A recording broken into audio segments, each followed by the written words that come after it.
please subscribe and don't forget to press the bell icon to get notified whenever we upload a new video.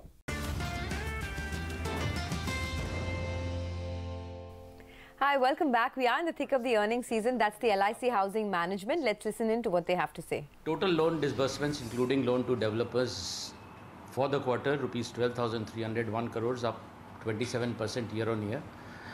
Outstanding loan portfolio, rupees 1,56,175 crores, which is up by 15%.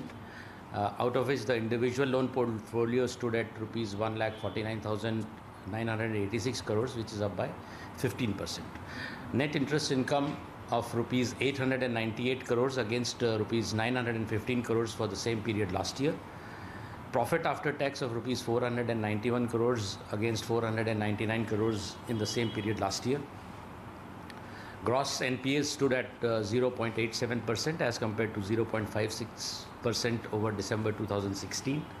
Individual loan GNPA at 0.47% as compared to 0.32% in the corresponding quarter last year. Net NPA at 0.49% as compared to 0.27% on the corresponding date of the previous year. The quarter under review saw strong upstick in the demand across all categories, in the growth trend strengthened over the previous quarters of the year.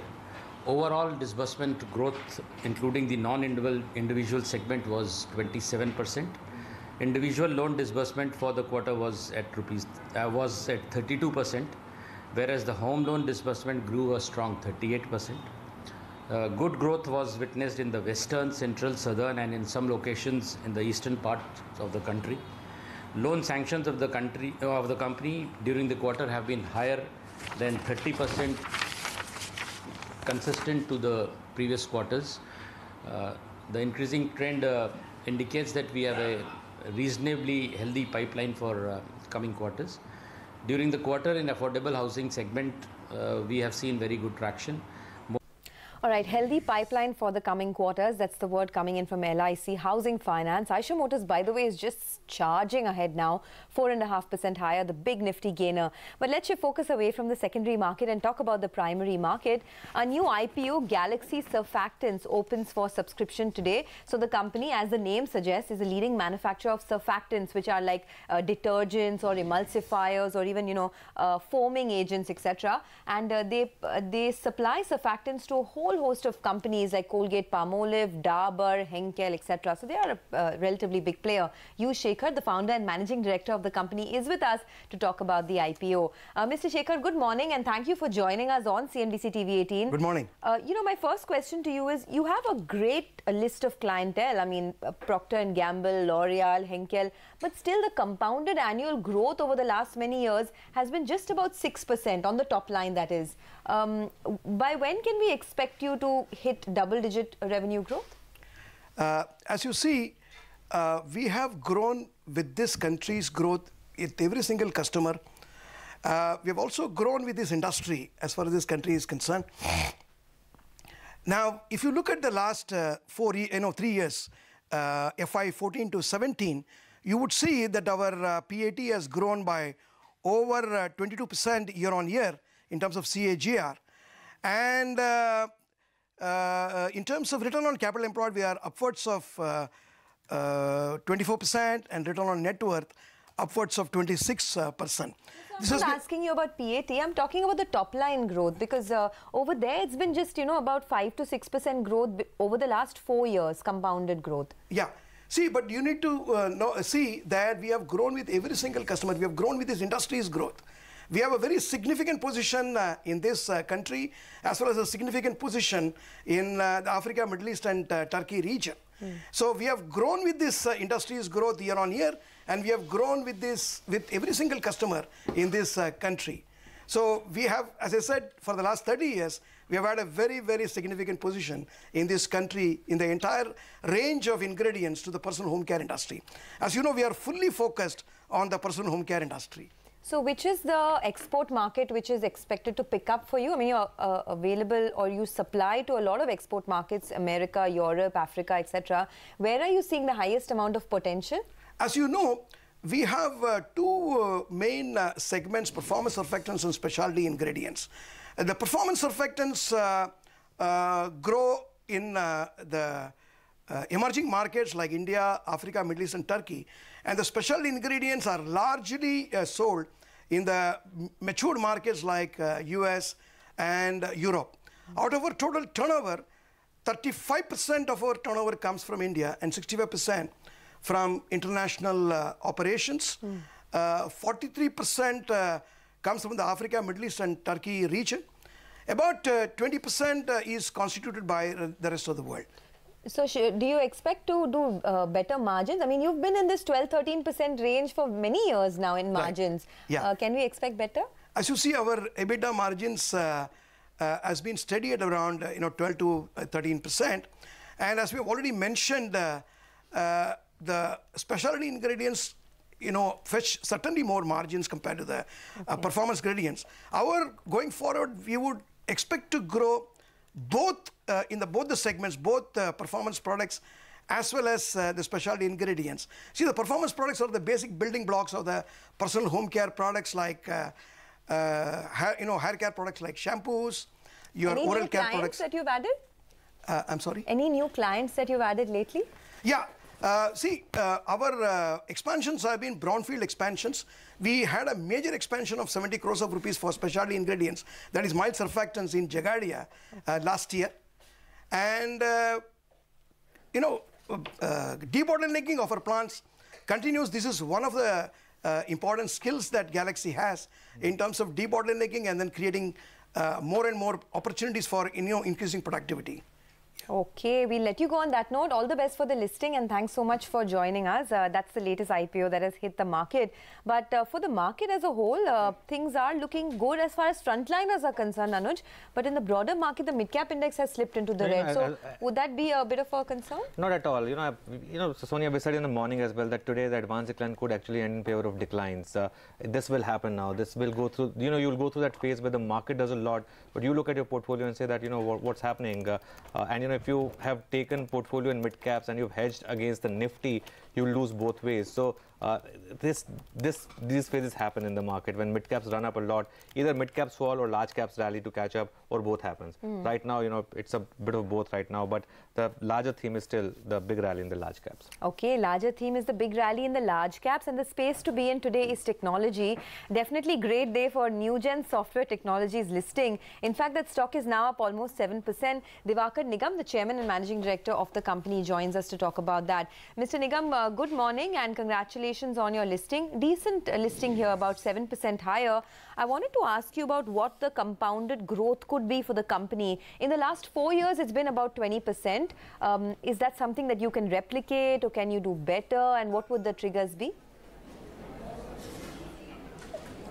Good morning, and it's a great opening, and I'm excited, and I'm thankful to my investor who have believed in our growth story and invested heavily.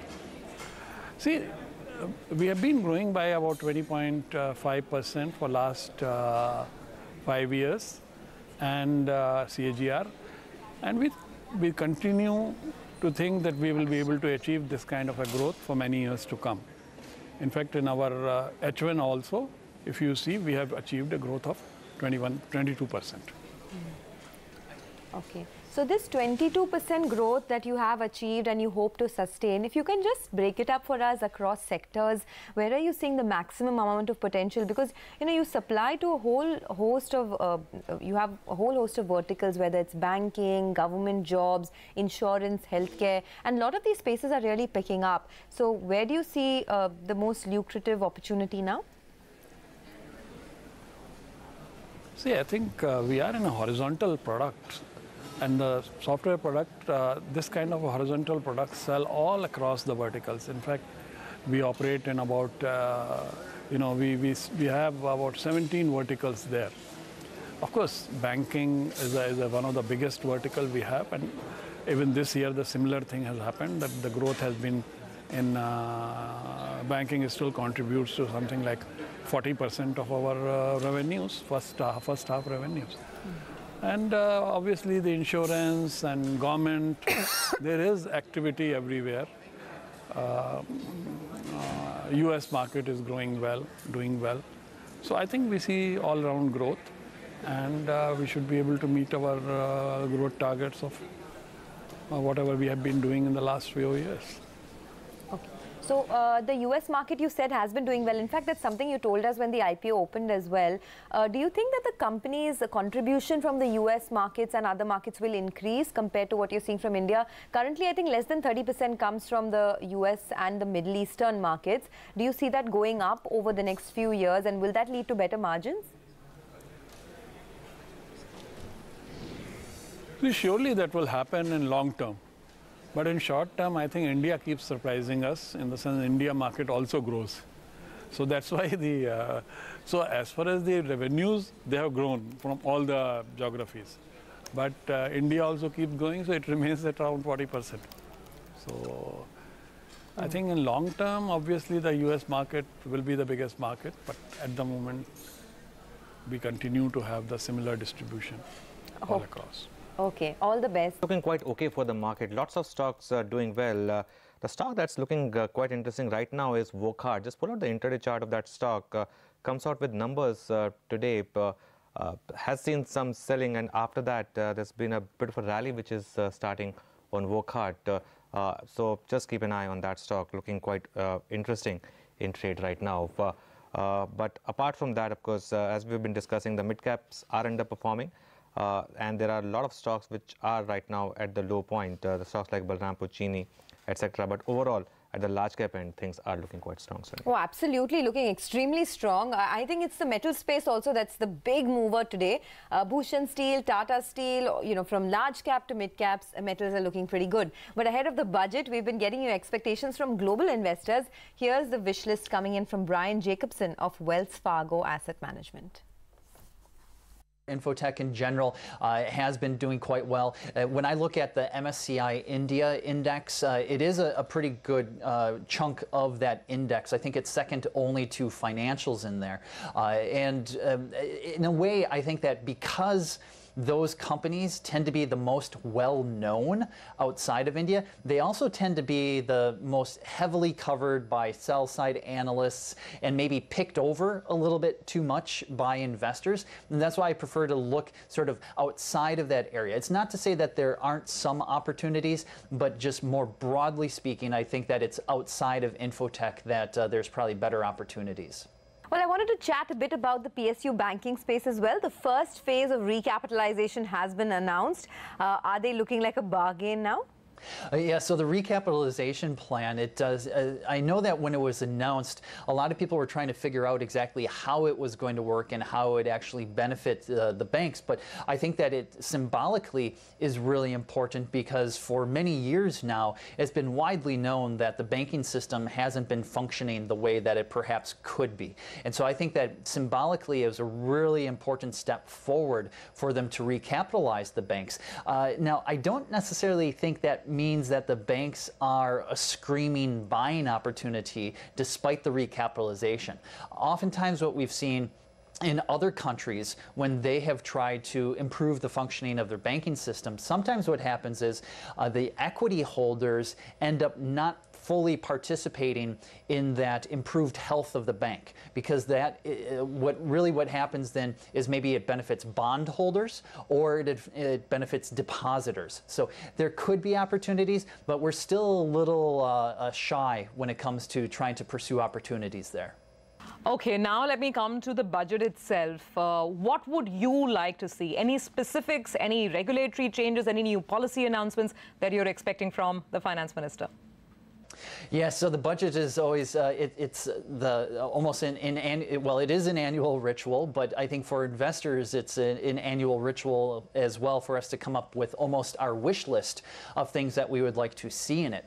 And I think that just speaking for the multi-asset solutions team with Wells Fargo Asset Management, one of the things that we really want to see is continued commitment to improve infrastructure in India, and then also to really, I think, make more steps forward for unifying the various regions of India. Moving towards this national goods and services tax, I think, was a good way to make it easier to do business in India. to sort of standardize the way in which they do the taxation of goods and services. I think that was an important step forward, and I'd like to see that continue because you know, there have been a few issues as far as implementation. Last year in November, you had the demonetization program that was, I think, kind of a headwind to growth.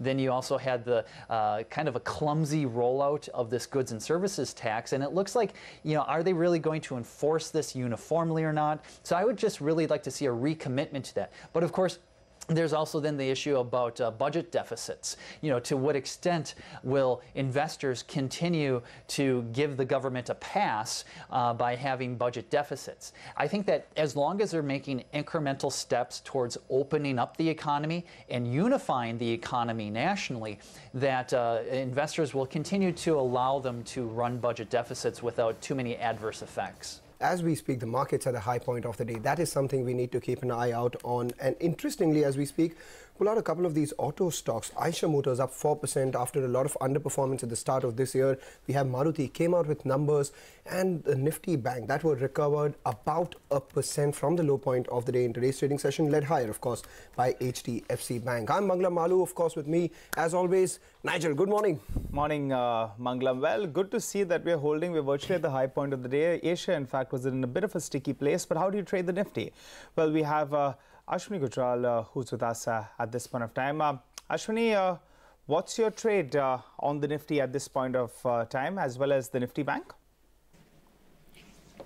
See, there is no trade right now on Nifty or Nifty Bank. Okay. Because things are a bit choppy. You opened gap up, not making great headway. Bank Nifty went up to 150 higher, now has half the gains. I think it's a better individual day. And if you see, market breadth is kind of coming to even Steven. So that way, you know, some interesting plays are happening right now. They may not be in great uptrends. I spoke about UPL in the morning. That's moving towards 800. So that is a buy with a stop of 780, target of 805. Here, Thursday, there was a large decline. JSPL in the morning, there was a big decline. It hits yesterday's low and turns around sharply. So even that is qualifying as a buy, although it may not be in a great uptrend. So that is a buy with a stop of 262, target of 278. And Eicher, which is also turning around with Maruti. The good news was in Maruti, but Eicher, chances are, should have a good day. So that's a buy with a stop of 27,000, target of 28,200. Right, Ashwini, a word on Archie's, individual mid-cap stocks, so small-cap stocks, so to say. Archie's, as we speak, up about 8%, has had a big year. Was consolidating earlier. Now they have their results on Wednesday. The company had earlier told us that, you know, they will turn profitable in FY18. So fundamentally, they are giving out good signs. As we speak, the stock is at the high point of the day. Archie's up around a 7.5%. Any technical view there?